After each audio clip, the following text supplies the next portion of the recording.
What's going on, y'all? Machiavelli Mills TV. So look, y'all.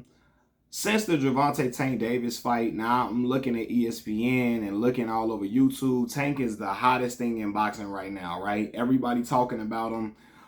Everybody is analyzing the fight. People who don't even watch boxing are talking about it, posting memes up. They're like, giving their analysis. You know what I mean? It's got everybody talking. And so now it has created the question, is Tank Davis the biggest draw in boxing right now? Right now I would say no. Canelo Alvarez is, but Tank is the biggest draw for casual fans. That's a fact. Canelo has a fan base. First, he has the entire country behind him, of Mexico riding with him. It may not be the entire country, but he's from a whole different country, okay? And Mexico is riding with him strong. Then in America, we know Mexicans love boxing. That's really one of their main sports. So he got all the Mexicans in the United States of America, like not all, but he got a big contingent here for him to root for him and tune in. And then just Hispanics, I know, like Latin individuals love boxing in general, so they gonna tune in for Canelo like crazy. So he's gonna always drive he's gonna be at the top of the list as far as like the revenue goes, you know what I mean? But casual fans do not tune in for Canelo Alvarez the way they do for Tank Davis. They don't. Some people gonna get mad at that, but I promise y'all, ask somebody who Canelo Alvarez, when the last time they watched Canelo fight. Ask them what was the result of the last fight. And I bet you they don't know. I bet you they don't. Ask your mama, ask your daddy, ask your cousins, ask your grandmama. Show them a picture of Canelo and ask them who that is. They don't know. Show your mama, your sisters, your cousins, your niece, show your nephews, show your grandmama and them. Y'all just said your grandmama. Show your aunties and all of them a picture of Tank Davis, and I bet you they know who they are. They know who he is, or they've seen him before.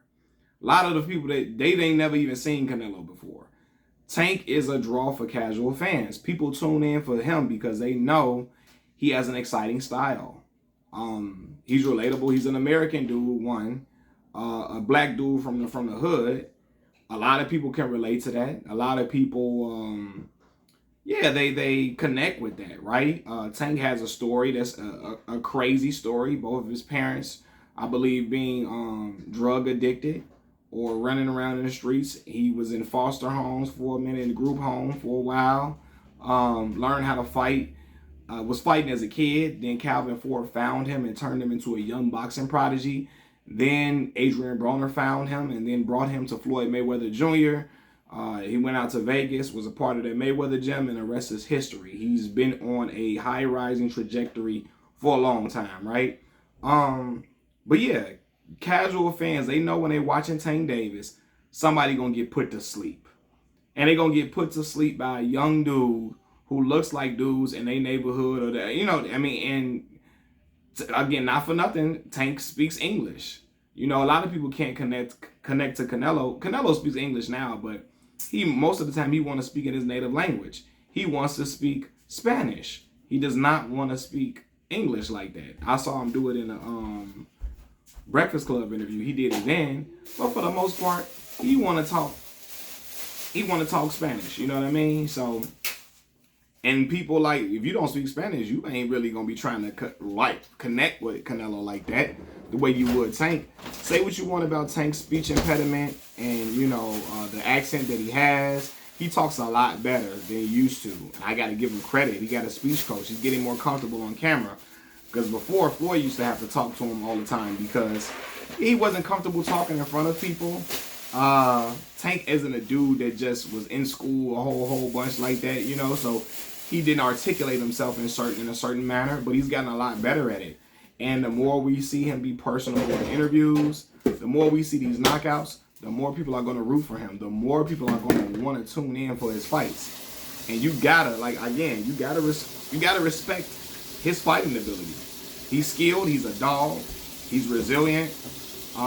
Again, one of the best boxing minds we got in the sport. And so people gravitate to dude. Because of his story, because of his background, because of where he come from. Because he is exciting. Casuals like to see knockouts. They want to see dudes get flatlined. And right now, Tank is more likely to give you knockouts than Canelo Alvarez. Now, I know y'all going to say, well, look at the competition that Tank is fighting compared to Canelo.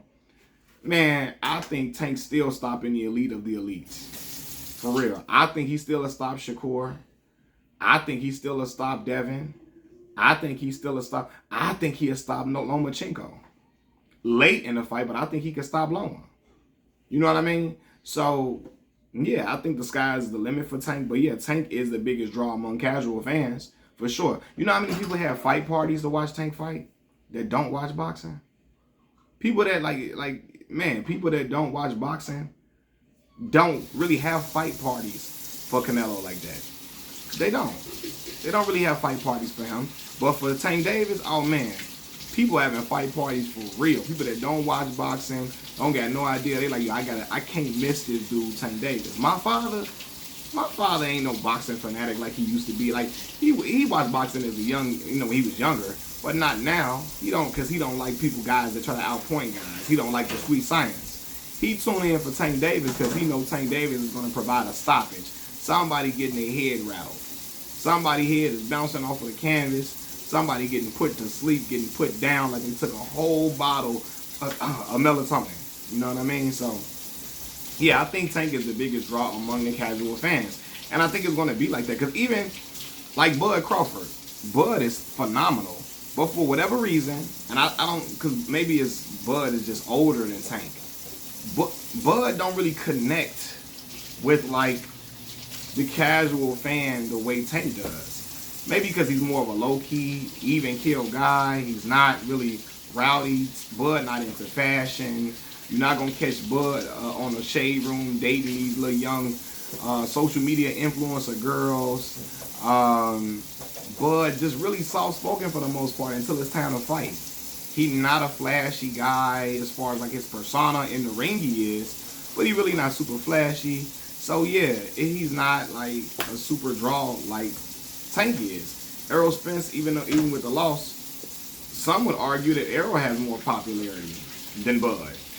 Even though he got beat from pillar to post. And it's because Errol got a little bit more. He's still even killed and low key too, but he got a little bit more personality than Bud has. Tank got personality. He's young. He's lively. He be with the rappers. He be dating the social media influencer girls. He's into fashion. He got a come-up story. Everybody loves a come-up story in America. The story of the underdog, from what people consider the underbelly of society, bouncing around in group homes, and, his parents drug addicted in Baltimore, Maryland. He come from a street background, you know what I mean? Because people would always figure if Tank wasn't boxing, he probably would have been a stick-up kid or something like that. And people love that gritty, rugged story. Even though, Bud Crawford was, running around in the streets, but people ain't gonna look at the streets of Omaha, Nebraska the same way they look at the streets of Baltimore, Maryland. And again, Tank is just young and lively. He's more of a personality than Bud is. So yeah, I think he is the biggest draw. Gervonta Tank Davis is the biggest draw for casual fans without question. Machiavelli Mills TV, I'm out. Peace.